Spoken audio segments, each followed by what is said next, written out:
Welcome to Conversation Day 2. We've learned about 3 phrases so far, so just in review. Jom riep sua, Jom riep lia, and Knyom chmu. Okay, so we will review those as well. In fact, we'll have a review lesson coming up in a little bit that when you want to review, you can just look through that lesson instead of having to look through the longer teaching lesson. But we're going to learn a couple more today. So we said Jom riep sua was a greeting, sort of like hello or how are you, something like that, but more formal. When you meet somebody for the first time, especially, you would almost without fail use that greeting. When you greet an older person, you would use that greeting. There's a more informal one that we want to look at today that you'll hear. Now, if you only know how to say one at first, that's okay. But it's really good to be able to understand what people are saying to you. So, for instance, in English, we have hi, hello, how are you?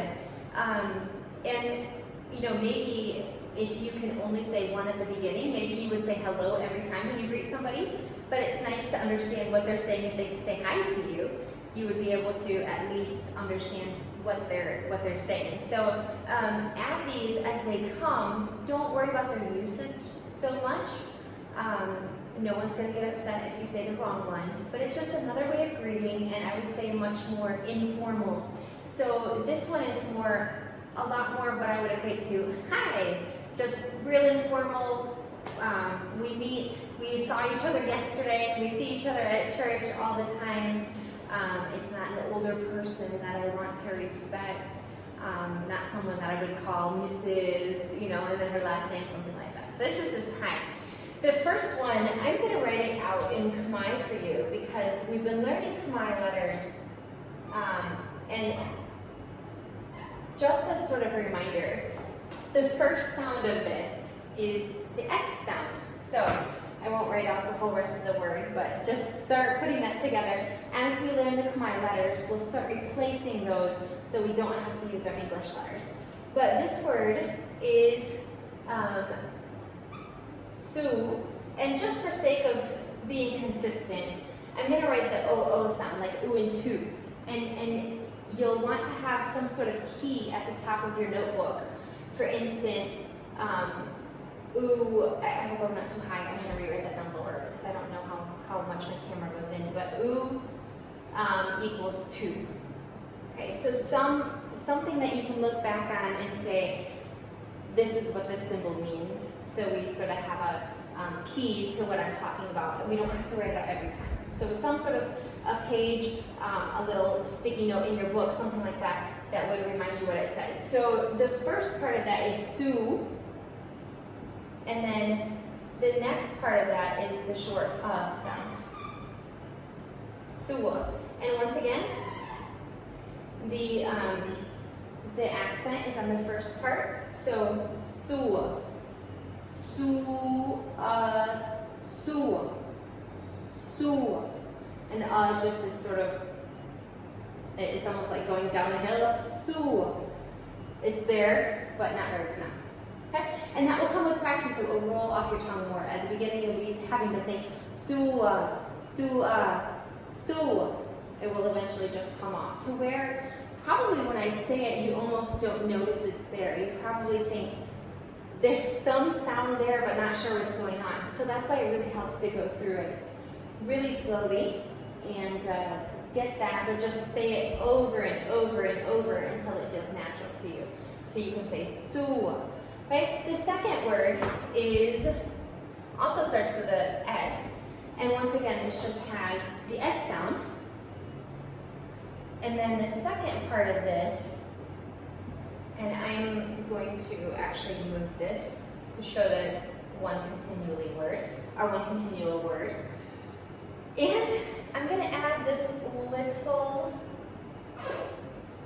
long E right here. Today, right?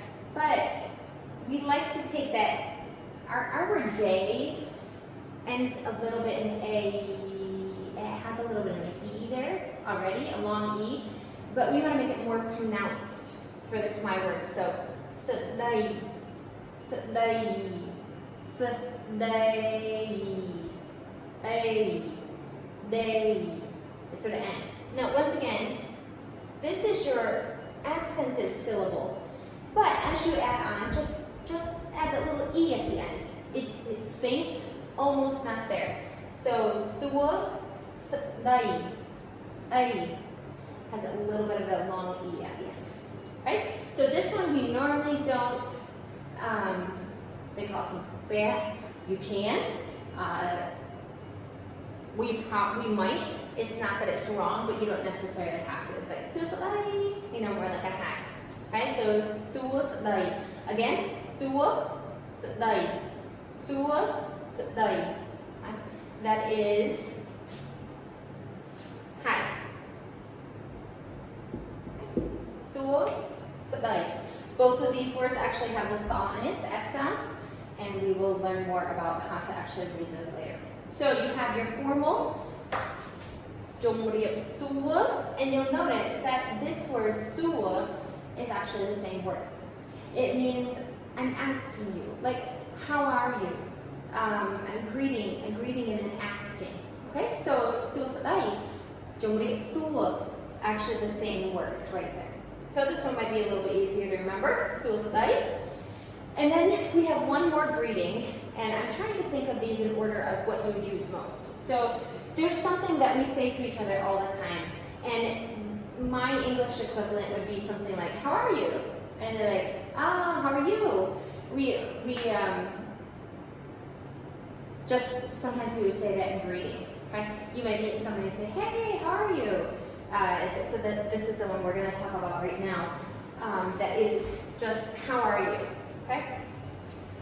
And like English, we don't necessarily expect a complete answer. It's pretty much the same answer every time. But, you know, it's just something you say. Same thing in English, how are you? When somebody does give you a really long answer of how they are, you probably think that's not actually what I was asking for. So this one is, once again, I could write the saw up there, but it starts with an S sound. The first word of this is soak. Soak. Now, English, we teach our kids our last consonant has to be sounded. Soak. Soak. In Khmer, it's not. It's simply a way to stop our vowel. So soak. Soak. You don't make the k. Soak. Right? Just stop it with a K in the back of your throat. Soak.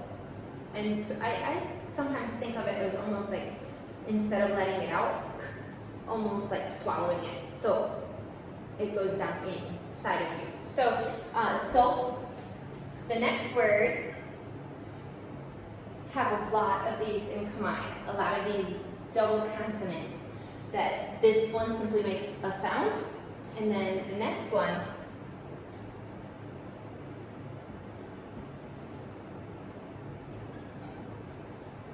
sabai, sabai. Okay?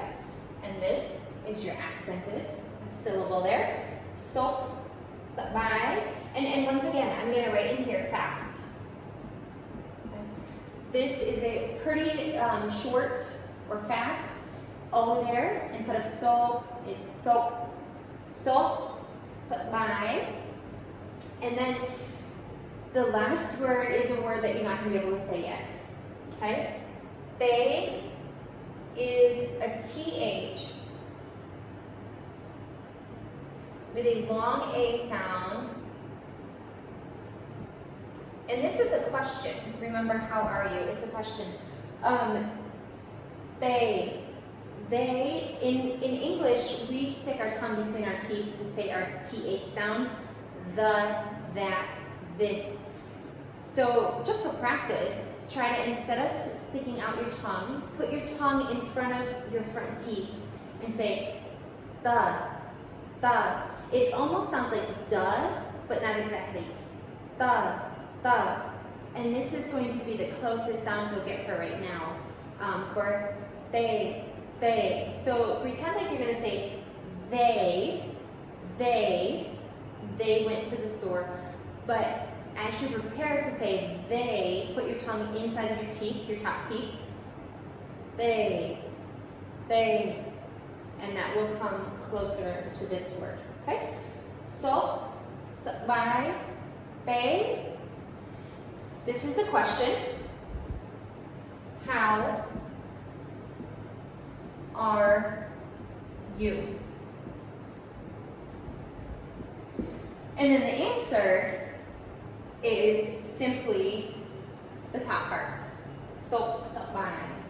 So, by. Okay, so question. So, by, they.